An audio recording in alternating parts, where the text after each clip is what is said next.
એટલા માટે ઓ માઈ મેરી ક્યા ફિકર તુજે ક્યું આંખ સે દરિયા બહેતા હૈ. એટલે મને યાદ આવે આઝાદી પહેલાની વાત. દુર્ગાવતી એટલે દુર્ગા ભાભી કોકની બેનું એકલા હોતો વાંચો દીકરીયું. અત્યારે ન થવાની ઘટનાઓ બને છે અહીંયા તમે જુઓ આપણા ભારત દેશમાં. હવે આને રોકવા માટે કોણ કરે? કોઈ હથિયારોની બંદૂકોની તાકાત નથી. હું જાહેરમાં કહું છું કોઈ બંદૂકોની તાકાત નથી કે અમુક વસ્તુને રોકી શકે. સમાજ જ્યારે ઊંચું જીવન ઉપર આવે ત્યારે જ રોકી શકાય આ બધું. સમાજ કેટલો નીચો આવ્યો હોય છે બાપુ. તમે વિચાર કરો, એક બાજુ 6 વર્ષની દીકરીઓને આચાર્ય દરજાનો માણસ ગાડીમાં બેહારીને લઈ જાય અને ન કરવાનું કૃત્ય કરે. પાછી હમણાં ક્યાંક ઘટના બની રાજકોટમાં કે ક્યાંક. શું વિચારવાનું આપણે?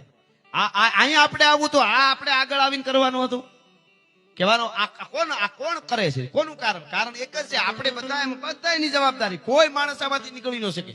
સમાજ કેટલો નીચો આવ્યો છે. એક બાજુ 6 વર્ષની દીકરી ઉપર ન થવાની આજ ઘટના બને, એક બાજુ અમારો જોગીદાસ ખુમાણ નામનો બારવટીયો જેથી વગડામાંથી નીકળ્યો. તમે જુઓ ઘોડી ઉપર સવાર થઈને નીકળે બાગડતા અને એમાં એક નદીમાં ઘોડી ઉતરી. આમ ઈ એનો કરડો શેરો, ઈ દાઢી આંખ. આ વાતો જીવનમાં ઉતારવા જેવી છે. એટલે કે યુનિવર્સિટીમાં આવી જોઈએ આ વાતો. અને આમ 18 વર્ષની એક દીકરી 16 શણગાર સજારી આવીને હળી કાઢીને લગામ પકડી ઘોડીની. જ્ઞાતિ સાથે મેઘાણી જે આ વાર્તામાં દીકરી લખે, પણ મારે એક નિયમ છે, જ્યાં સુધી જરૂર ન હોય ત્યાં સુધી જ્ઞાતિનું નામ ન દેવું. કઈ જ્ઞાતિની દીકરી એ પણ લખેલું છે. 18 વર્ષની દીકરી રૂપના આભરણ જેવી આવીને લગામ પકડી ઘોડીની. જોગીદાસ ખુમાણ હાથમાં ભાલું હતું ને હજી બોલવા જાય, હા બેટા દીકરી બેટા શું છે મૂકી દે, એમ કઈક હજી વેણ કાઢવા જાય. ઈ કુંભક્ષ થયેલો શબ્દ હજી રેચક ન થયો એની પહેલા દીકરી બોલી કે હા જોગા ખુમાણ બેટા કે દીકરી નો બોલતા હો. એટલે જોઈ રહ્યા કે આવું કેમ કે છે આ દીકરી? કેમ કે બસ તમારા પાસે કાંઈ નથી, લઈ લઉં. ઘોડીની લગામ એટલા માટે જાલી છે કે હું તન મન ધન થી તમને વરી ચૂકી છું. મારા મા બાપ મોહાળ પરિવાર બધા એની મલાજાને એક બાજુ મૂકીને આવી છું. કારણ કે જોગા ખુમાણની ખાનદાની ઉપર અને તારો શેરો, તારું રૂપ, તારી આંખ, એના ઉપર હું ઓળખોળ છું અને તમને વરી ચૂકી છું. અને ઈ વખતે જોગીદાસ ખુમાણે આમ હાથમાં ભાલું હતું, ઈ આમ જે લગામ પકડેલી દીકરીએ એના કાંડા ઉપર ધીરેક દિન ભાલાની આમ બુડી મારી. આમ હા હા હા હા મારી કમરીબાઈ મોઈક મોઈક મોઈક. કમરીબાઈ એટલે જોગીદાસ ખુમાણના દીકરીનું નામ હતું. મોઈક મોઈક મોઈક એમ કરીને મુકાવી દીધું. અને પછી એટલું કીધું કે આ લોહી અને દેહ ચામડાનો આ કોથળો, બેટા દીકરી ક્યાં તારા મા બાપની મર્યાદા? તને જીવન દેવા વાળા તારા મા બાપ, તારું મોહાળ, તારા દાદા, તારું પરિવાર કુટુંબ, અને ઈ બધાનો મલાજો મૂકીને આ સાંભળાનો હાડ સામનો કોથળો છે એના મોહ માટે તું બેટા તું આવા વિચાર તને આવે? મિત્રો, મહાપુરુષના જેમ વેણ લાગી જાય અને જીવન પરિવર્તન થઈ જાય એમ તેથી 2 હાથ જોડીને દીકરી બોલી હતી, જોગીદાસ બાપુ ખબર નહીં મને શું થઈ ગયું, મારી ભૂલ થઈ ગઈ. આજથી હું તમારી કમરીબાઈ, હવે મારે કાંઈ બીજો શબ્દ બોલવાનો ન હોય. ભલા માણસ, મારા મા બાપ જ્યાં આપે ત્યાં હું લગ્ન કરી લઈશ. ક્ષણની માલિકો પરિવર્તન કરી દે. હવે આ ઘટનાઓ તમે જુઓ અને અત્યારે કેવી બને. તો આમાં સમાજ આખો નીચો આવ્યો છે. આમાં કોઈ એમ ન કહી કે ફલાણાનો વાંક ઢીકડાનો. એટલે કહેવાનો અર્થ એને રોકવા માટે માત્ર ને આપણી પરંપરા, આપણે કોણ છે, આપણી ખાનદાની. એટલે દીકરીઓને ઈ વાત હું કરવા જાતો તો દુર્ગાવતીને વાંચ્યો કોકદી આ દેશભક્તિનું ગીત આવ્યું ને, એટલે 28 વર્ષની એક બાઈ દીકરી પોતાને ઘરે પોતાનો દીકરો છે 5-7 વર્ષનો એકલી છે. રાતના વાગ્યા છે 9:30 થી 9:45 રાતના. કલકત્તાની ધરતી, ભાઈ લાહોરની ધરતી, અને લાહોર થી કલકત્તા, એનો પતિ કલકત્તા અને બાઈ લાહોરમાં. સાંભળજો.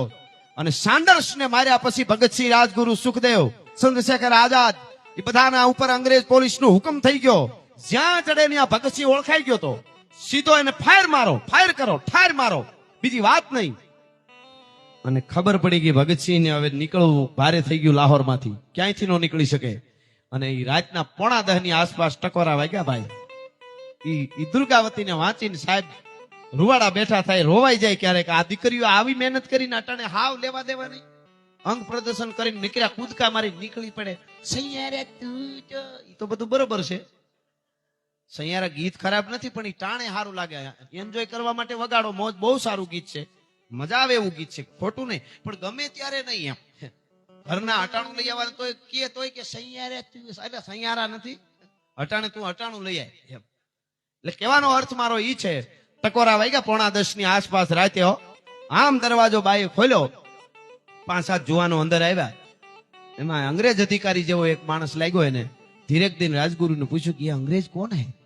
તેથી ખખડાટ દાંત કાઢી અને ભગતસિંહ એમ બોલ્યો તો, मेरी दुर्गा भाभी मुझे नहीं पहचान सके, अब अंग्रेज मुझे नहीं पहचान सकेगा. पहली बार भगतसिंह पाघड़ी उतारी, वाળ ઉતારી, માથે ટોપી ધારણ કરી, મેકઅપ કરી અને અંગ્રેજ બન્યો. તો શું કામ? એમ ગમે એમ કરીને અંગ્રેજ બની એને લાહોર થી નીકળવું પડે એમ હતું, નકર જ્યાં ભાળે ત્યાં ફાયર કરવાનો હુકમ હતો અંગ્રેજ પોલીસને, એટલે નીકળવું. હવે ક્યાં જાય? દુર્ગા ભાભી પાસે આવ્યા. ભગવતી ચરણ વોરાના પત્ની, પોતાનો પતિ તો કલકત્તા હતો, એ દેશના માટે જ બધો આઝાદી માટે લડત માટે જ ગયો તો હથિયારો લેવા. હવે આ નાનકડી વાત સાંભળજો. અને દુર્ગા ભાભીને એટલું કીધું, સાથી હતા એને, તમારે ભગતસિંહના પત્ની બનવાનું છે. એક ક્ષણ માટે મૌન થઈ ગયા, પછી કીધું કે મારી દુર્ગાવતીની સામે આવી, દુર્ગા ભાભીની સામે આવીને કોઈ એમ કે ને કે તમારે ભગતસિંહ કે આનું પત્ની બનવાનું, એ બીજી ક્ષણે જીવતો ન હોય, પણ ભગતસિંહ તો મારો ભાઈ છે, દેશના માટે મારે કાંઈ પણ કરવું પડે એ કુરબાન છું, પાત્ર ભજવવા માટે તૈયાર છું. મેકઅપ કર્યો દુર્ગા ભાભીએ પહેલી વાર. શું કામે? અંગ્રેજ અધિકારી ની બાઈ લાગે, મેડમ લાગે એટલે. અને બે ભગતસિંહ બે હાલતા થયા ને, પોતાનો 5-7 વર્ષનો શશી નામનો દીકરો તેડ્યો તો. આ મહિલાઓ એ કર્યો છે ને આવું સરસ કાર્ય, એટલે માતાઓ બહેનો માટે આ વાત કહું. એ દીકરાને તેડ્યો તો અને હાલતા થયા. જાવું તું ક્યાં? કલકત્તા. ક્યાંથી? લાહોર થી. લાહોર આખું શહેર પોલીસ થી ઘેરાઈ ગયું હતું. ભગતસિંહ જ્યાં મળે ત્યાં ઠાર મારી નાખવાનો. ભગતસિંહ અંગ્રેજ બન્યો, ટોપો ઓઢ્યો. અહીં બેઠેલા યુવાનોને કહી દઉં, 15મી ઓગસ્ટ કે 26મી જાન્યુઆરી હોય, આપણે સ્ટેટસમાં બધા ફોટા રાખી તમે ઘરે રાખતા હો, તમે વધારે ભગતસિંહનો પાઘડી વાળો ફોટો રાખશો તો વધારે રાજી થાય. શું કામે? એનો સાક્ષી બટુકેશ્વર દત્તને વાંચજો.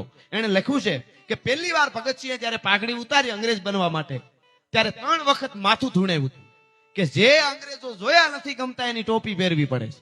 એ અંગ્રેજ બન્યો ત્યારે ટોપી પહેરી હતી, એનો એ ફોટો છે.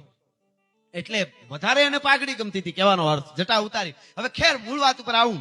એ ભગતસિંહ અને દુર્ગા ભાભી બે અંગ્રેજ અધિકારી મેડમ ને સર બન્યા, મિસ્ટર ને મેડમ બન્યા. પોતાનો દીકરો તેડ્યો છે દુર્ગા ભાભીએ. રેલવે સ્ટેશન સામું આવ્યું એટલે પોતાનો શશી તેડ્યો તો દીકરો 7 વર્ષનો 6-7 વર્ષનો. કીધું કે હાલે આને તેડી લે ભગતસિંહ, તું આને તેડી લે. એટલે કીધું ભાભી હું કેમ, મને કેમ આપો છો, મારા પાસે થોડો રહી. કે તારે તેડો, તું તેડી લે પછી કહું. ભગતસિંહે તેડી લીધો. પછી કીધું સાંભળી લે ભગત, હું અંગ્રેજ અધિકારી મેડમ બની છું, તું અંગ્રેજ છો ને અત્યારે? તો કે હા. સાંભળી લે, તને મારો દીકરો એટલા માટે આપ્યો છે, ન કરે નારાયણ ઘટના ન બને, પણ કદાચ રેલવે સ્ટેશને કે ટ્રેનમાં કે ક્યાંય પણ અંગ્રેજ પોલીસ ચાંપતી નજર રાખી જટાણે, જો શંકા પડે ને ઓળખી જાય, સીધું ફાયર કરશે. અંગ્રેજ પોલીસ ફાયર કરે તો મારા શશીને આડો દઈ દેજે, ભગતસિંહની જરૂર છે હજી રાષ્ટ્રને, એટલા માટે તને આપું છું મારો દીકરો. આને મહિલા કહેવાય, નારી શક્તિ કહેવાય ભારતની. મારા શશીને આડો દઈ દેજે. ભગતસિંહ એટલું જ બોલ્યો, दुर्गा भाभी वो दुर्गा को तो मैंने नहीं देखा है, मगर नवे नो रूप यहाँ मैं देख रहा हूँ मेरी दुर्गा भाभी में. हा. प्रणाम करता हूँ. આ ભારતની નારીઓની તાકાત. આવી અનેક કથાઓ મારી પાસે છે. અત્યારે તો અમે સંક્ષિપ્તમાં બધી વાતો કહી દેતા હોઈએ છીએ.